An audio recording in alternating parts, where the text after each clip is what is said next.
Breaking చూస్తున్నాం. ఏపీలో అధికారం చేపట్టిన తర్వాత ఎన్డీఏ కూటమి తొలి కేబినెట్ భేటీకి ముహూర్తం ఫిక్స్ అయింది. ఈ నెల 24న ఏపీ రాష్ట్ర మంత్రివర్గం సమావేశం కానుంది. సీఎం చంద్రబాబు అధ్యక్షతన సచివాలయంలో ఉదయం 10 గంటలకు మంత్రివర్గం భేటీ జరగనుంది. ఈ మేరకు కేబినెట్లో చర్చించాల్సిన అంశాలపై ప్రతిపాదనలు పంపాలని ప్రభుత్వ శాఖలకు ఆదేశాలు పంపారు. ఈ నెల 21 సాయంత్రం 4 గంటల్లోగా పంపాలన్నారు.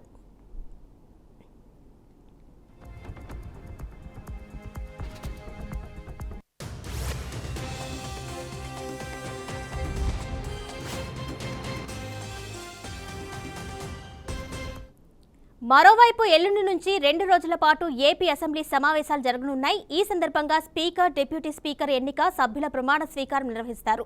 సభాపతిగా అయ్యన్న పాత్రుడికి అవకాశం లభించనుంది. ఈ మేరకు ముఖ్యమంత్రి చంద్రబాబు ఇప్పటికే నిర్ణయించారు. ప్రోటెం స్పీకర్గా సభలో గోరంట్ల బుచ్చయ్య చౌదరి వ్యవహరించనున్నారు.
దీనిపై మరింత సమాచారం మా అమరావతి బ్యూరో చీఫ్ ఏడుకొండలు అందిస్తారు. ఏడుకొండలు చెప్పండి, ఈ నెల 24న మంత్రివర్గ సమావేశం కానున్నట్టు తెలుస్తుంది. దానికి సంబంధించిన డీటెయిల్స్ ఇవ్వండి.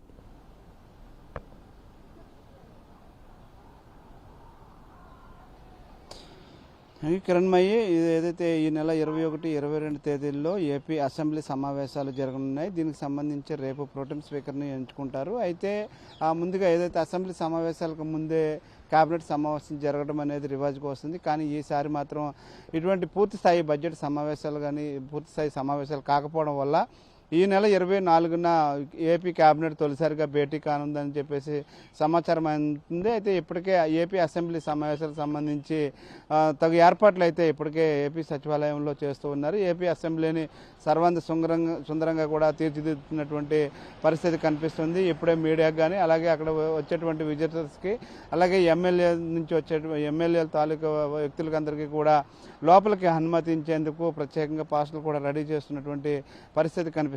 ఈ నెల 21న ఏదైతే ప్రోటెం స్పీకరు ఆయన ఎమ్మెల్యేలతో ప్రమాణ స్వీకారం చేపిస్తారు. అయితే ముందు రోజు అయితే ఇటు గవర్నర్ ప్రసంగానికి కూడా అభినందనలు తెలిపే కార్యక్రమం ఇవన్నీ కూడా చూస్తే ఈ 2 రోజుల్లోనే అసెంబ్లీ సమావేశాలు ముగియనున్నాయి. అయితే పూర్తిస్థాయి అసెంబ్లీ సమావేశాలకు సంబంధించి మరొక డేట్ను ఖరారు చేయనున్నారు. అయితే ఈ నెల 24న ఏపీ కేబినెట్ దీనిపైన భేటీ కానుంది. అయితే రాష్ట్రంలో ప్రస్తుతం ఉన్నటువంటి పరిస్థితుల మీద అలాగే ప్రస్తుతం ఏవైతే 5 ఫైల్ మీద సంతకం పెట్టినటువంటి చంద్రబాబు నాయుడు ఏవైతే 5 ఫైల్స్ మీద సంతకం పెట్టారో వీటికి సంబంధించి 22వ తారీఖున జీవోను కూడా జారీ చేసేటువంటి పరిస్థితి కనిపిస్తూ ఉన్నది. కిరణ్మయ్య, మొత్తంగా చూస్తే కేబినెట్లో చర్చించాల్సిన అంశాలపై కూడా ప్రతిపాదనలు పంపాలని ఇప్పటికే ప్రభుత్వం ఆదేశించింది. ఏ ప్రతిపాదనల గురించి డిస్కస్ చేసే అవకాశం ఉంటుంది?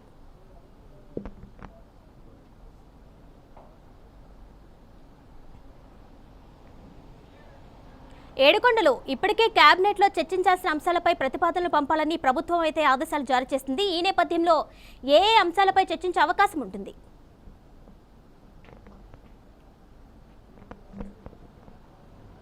అంటే ముఖ్యంగా కిరణ్మయ్యి, ముఖ్యంగా ఏదైతే ఆంధ్రప్రదేశ్లో గత ప్రభుత్వం చేసినటువంటి అవకతవకలు కానీ అలాగే ముఖ్యంగా మైన్స్ అండ్ ఏదైతే ఇసుక వంటి మెయిన్ ప్రధాన సమస్యలు అలాగే ఇప్పటికే ఈ స్కిల్కి సంబంధించినటువంటి దాంట్లో